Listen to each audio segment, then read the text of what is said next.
Welcome to the Wiley Manager Crash Course on Metrics 101. And on this week's podcast, Bob, in the full-length version, we talked a lot about a bit of an introduction into metrics.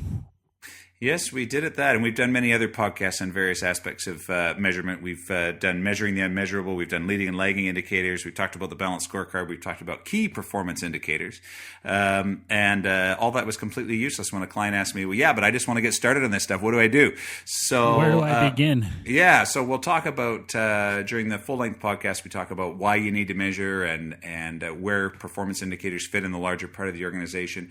We spend a lot of time talking about definitions of things like KPIs and key performance indicators, performance indicators, key success factors, goals, objectives, strategies, all that stuff. Yeah. And good and bad performance indicators, which is what I sort of want to talk about here, So in the next 2 minutes. In the next 2 minutes, yeah. So really what a good indicator is again, they're simple to understand and use. They're aligned with corporate strategies.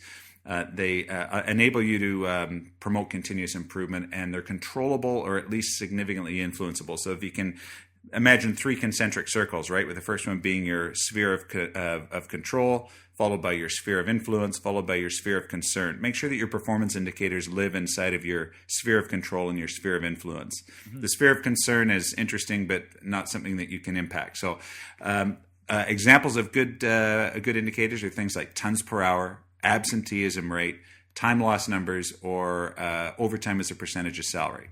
Okay.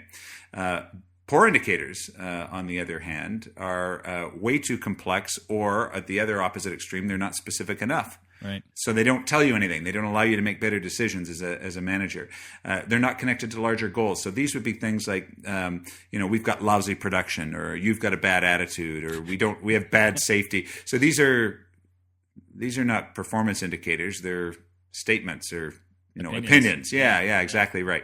So we need to get our head around all these things. So where you want to get started on all these things is, again, I urge people when they're getting started with metrics is to take a look at their customers, and the definition of customer in this example is whoever consumes your output, right? So wherever you are in some food chain somewhere. So customers isn't just strictly the the retail version thereof, and figure out what your customers need from you. And if you got hit by a bus, God forbid, if you got hit by a bus, what would those customers notice? What would they miss from you? And that might give you a real good idea of the things that you should start to measure, because these are the things that are important to your customers. All right, okay? Cool. And I would suggest you get started by going back and listening to the full-length version of our podcast. Hey, good idea, Jed.